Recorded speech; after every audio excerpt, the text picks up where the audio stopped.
Hi friends, मैं आकांक्षा शर्मा जी के वित्ताकांक्षा में आपका स्वागत करती हूँ। आज हम जो हमारी जी सीरीज़ मैंने स्टार्ट की थी मध्य प्रदेश और व्यापम की सभी परीक्षाओं के लिए, इसमें 10,000 प्रश्न मैं कराने वाली हूँ।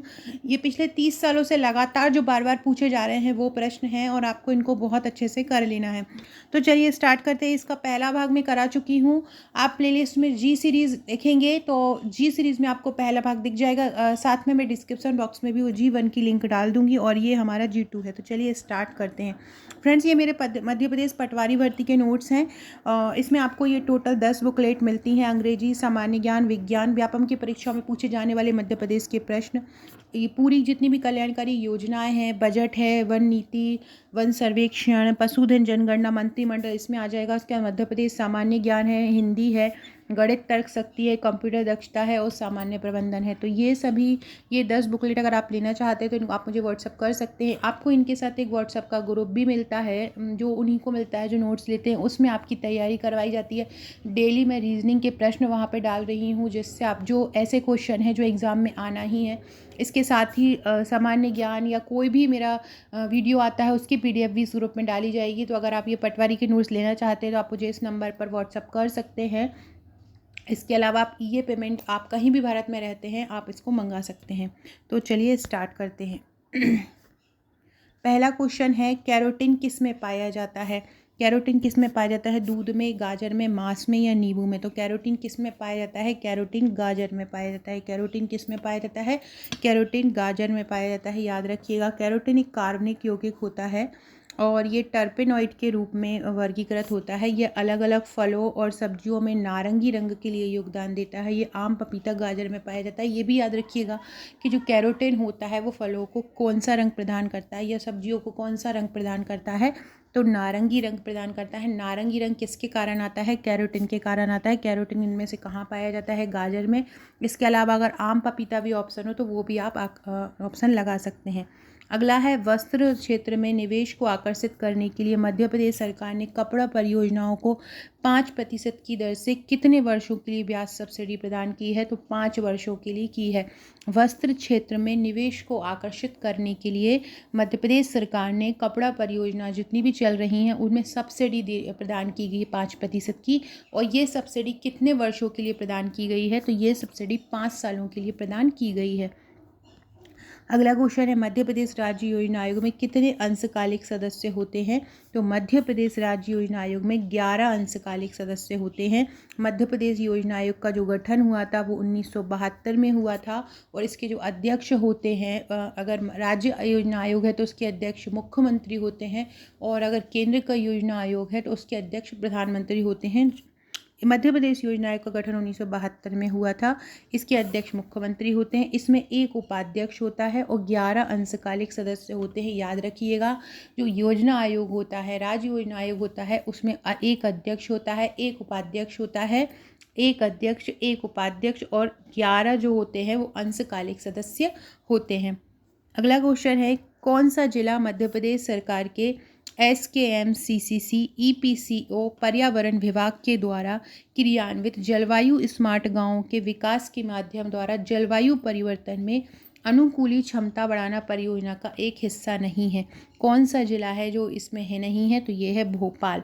जो एपको है, पर्यावरण विभाग है, जलवायु स्मार्ट गांव के अनुकूल क्षमता बढ़ाने वाली परियोजना है, उसका एक हिस्सा नहीं है। भारत का एकमात्र संग्रहालय जो समकालीन लोक और जनजातीय कला को शहरी कला के साथ संयुक्त रूप से रखता है वो क्या कहलाता है? वो कहलाता है रूपांकर। क्या कहला? रूपांकर भारत का एक ऐसा संग्रहालय है जो समकालीन लोक और जनजातीय कला को शहरी कला के साथ संयुक्त, जनजातीय कला को शहरी कला के साथ, याद रखिएगा, जनजातीय कला को शहरी कला के साथ रखता है संयुक्त रूप से। क्या है वो? रूपांकर। रूपांकर को भारतीय भवन संग्रहालय को रूपांकर भी कहा जाता है। और भारत भवन संग्रहालय की स्थापना कब हुई थी? 1982 में हुई थी। याद रखिएगा, भारतीय जो भवन संग्रहालय है, भारत भवन जो संग्रहालय है वो कब स्थापना हुई? 1982 में हुई थी। इसको रूपांकर भी कहा जाता है और इसके प्रथम निदेशक स्वामीनाथन थे और इसके डिज़ाइनर जो थे वो चार्ल्स कोरिया थे। भोपाल में ये है। अगला है, वायु प्रदूषण प्रभाव से ग्रह की सुरक्षा के लिए WHO CCAC और संयुक्त राष्ट्र पर्यावरण के नेतृत्व में जलवायु और स्वच्छ वायु सम्मेलन हुआ था। इसकी वैश्विक पहल का नाम बताइए। तो इसकी वैश्विक पहल का नाम है ब्रीथ लाइफ। क्या नाम है? ब्रीथ लाइफ इसकी वैश्विक पहल का नाम है। क्या नाम है? ब्रीथ लाइफ इसकी वैश्विक पहल का नाम है, जो कि WHO, CCAC और संयुक्त राष्ट्र पर्यावरण के नेतृत्व में हुआ। अगला है मध्य प्रदेश से किसे दो राष्ट्रीय शिक्षक पुरस्कार 2017 से सम्मानित किया गया। तो 2017 का राष्ट्रीय शिक्षा पुरस्कार मिला था ऊषा खरे को। किसको मिला था? ऊषा खरे को मिला था। फ्रेंड्स, मैं आपको करंट अफेयर्स के जितने भी पुरस्कार हैं, जितनी भी योजनाएं, सब कुछ भी आपको यहीं पे ही कराऊंगी, तो आप बिल्कुल भी टेंशन मत लीजिए। करंट अफेयर्स के कोई जो टॉपिक एग्जाम में पूछे जाते हैं तो वो सब हम यहीं पर करेंगे। भारत के प्राथमिक, माध्यमिक और उच्च विद्यालयों में काम कर रहे मेधावी शिक्षकों को 5 सितंबर को यह पुरस्कार दिया जाता है। जिला पन्ना मध्य प्रदेश के किस संभाग में आता है? तो सागर संभाग में आता है। खालिस्तान ने सितंबर 2018 को बुनियादी ढांचा परियोजना के लिए मध्य प्रदेश को 525 मिलियन अमेरिकी डॉलर के ऋण को मंजूरी दी। तो 2018 में बुनियादी ढांचा के लिए मध्य प्रदेश को ऋण दिया है 525 मिलियन अमेरिकी डॉलर का। तो ये दिया है ब्रिक्स न्यू बैंक ने। ब्रिक्स न्यू बैंक ने मध्य प्रदेश को 525 मिलियन अमेरिकी डॉलर का ऋण दिया। किसने दिया? ब्रिक्स न्यू विकास बैंक ने दिया 525 मिलियन डॉलर का। कब दिया? सितंबर 2018 में। ब्रिक्स न्यू विकास की जो स्थापना हुई थी, अगर आपसे पूछे तो कब हुई थी, तो ब्रिक्स न्यू विकास बैंक की स्थापना 2014 में हुई थी और इसके सम्मेलन में 100 अरब डॉलर की शुरुआत पूंजी के साथ हुआ। इसका सम्मेलन क्या हुआ? 100 अरब डॉलर की पूंजी के साथ हुआ था।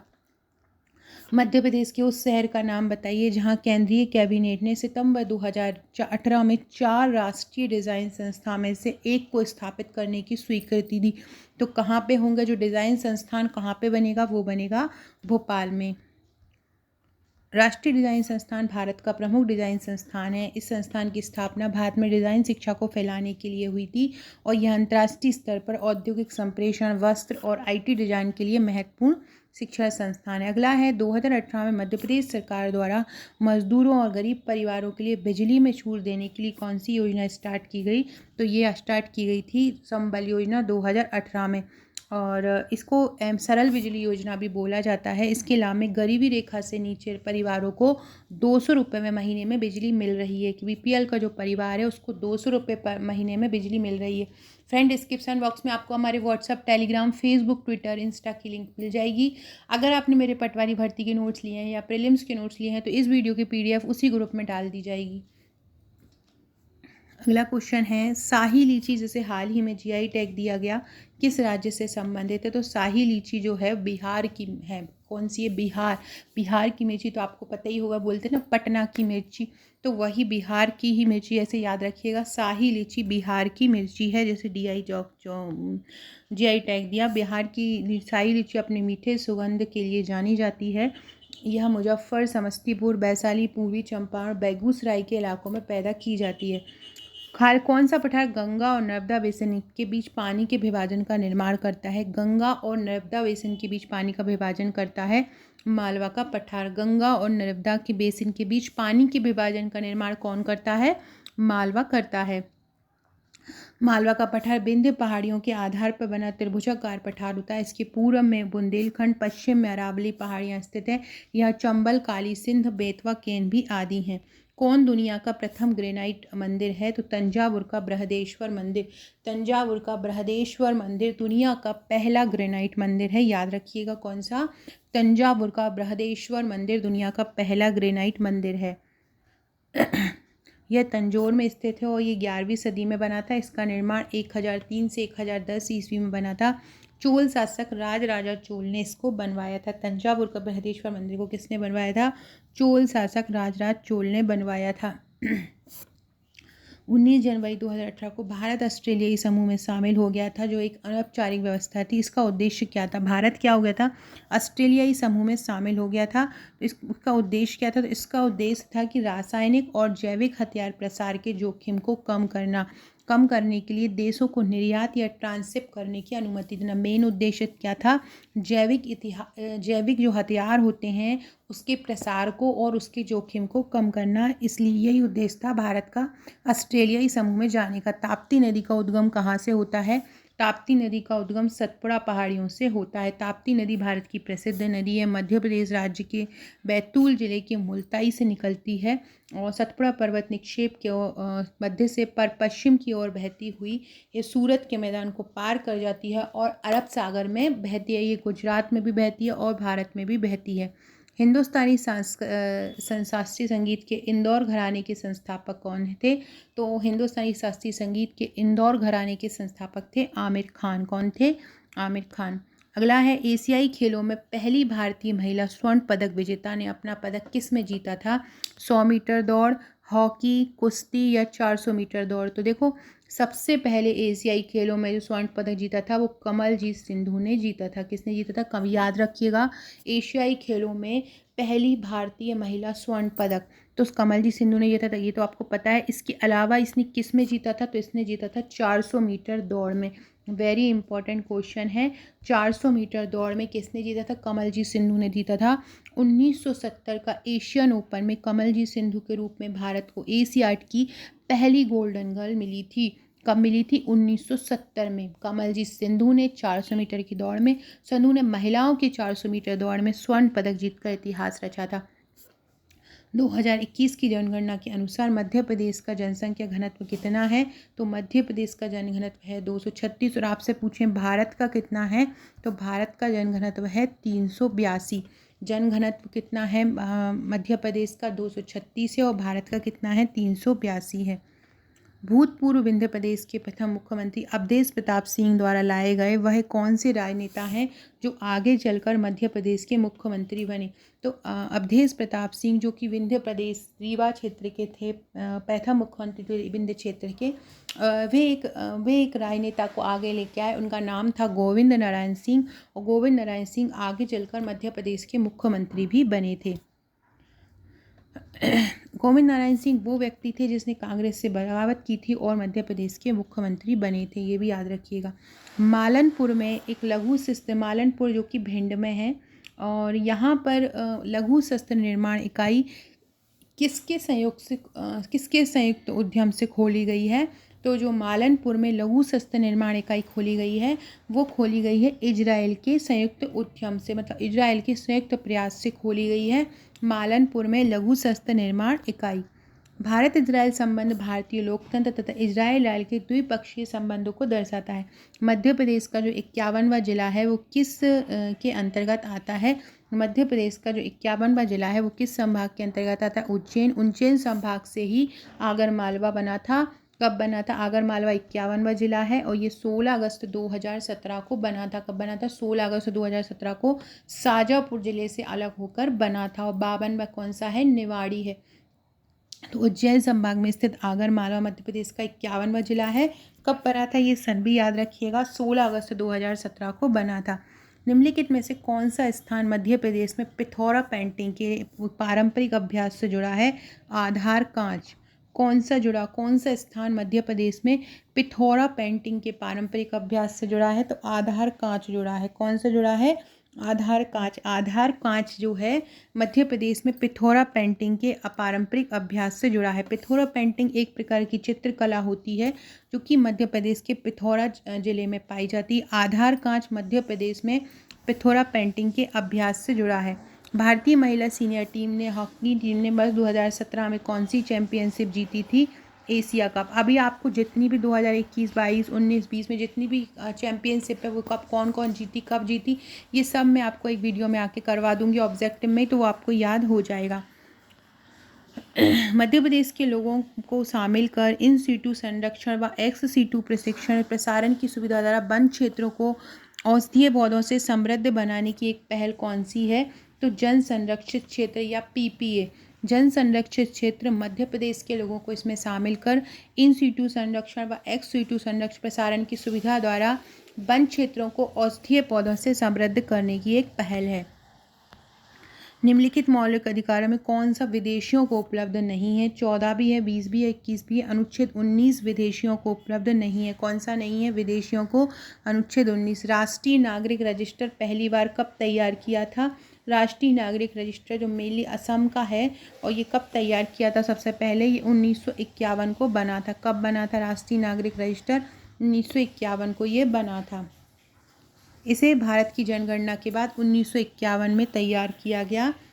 अगला है, भारत में राष्ट्रीय अन्वेषण अभिकरण के महानिदेशक के रूप में किसे नियुक्त किया? 22 मोदी को। 22 मोदी मतलब योगेश चंद्र मोदी को 30 अक्टूबर 2017 को NIA के महानिदेशक के रूप में किया गया था और इनका कार्यकाल 31 मई 2021 तक रहा। मध्य प्रदेश विधानसभा भवन के वास्तुकार कौन है? चार्ल्स कोरिया हैं मध्य प्रदेश विधानसभा के वास्तुकार। चंबल नदी पर बनाया गया पहला बांध कौन सा है? गांधी सागर बांध है और लगभग इससे 115 मेगावाट जो विद्युत उत्पादन क्षमता है। कहाँ? चंबल नदी पर बनाया पहला बांध कौन सा है? गांधी सागर बांध है। लोक शिकायतों के प्रभावी निराकरण के लिए मध्य प्रदेश सरकार द्वारा कौन सी पहल की गई है? समाधान ऑनलाइन। लोक शिकायत के प्रभावी निराकरण के लिए कौन सी योजना शुरू की गई? समाधान ऑनलाइन शुरू की गई। IUCN लाल सूची में घड़ियाल को किसके रूप में सूचीबद्ध किया है? तो घोर संकटग्रस्त प्रजातियों के रूप में। IUCN लाल सूची में घड़ियाल को घोर संकटग्रस्त प्रजातियों के रूप में सूचीबद्ध किया है। किस धर्म के लिए कमल मंदिर पूजा का एक?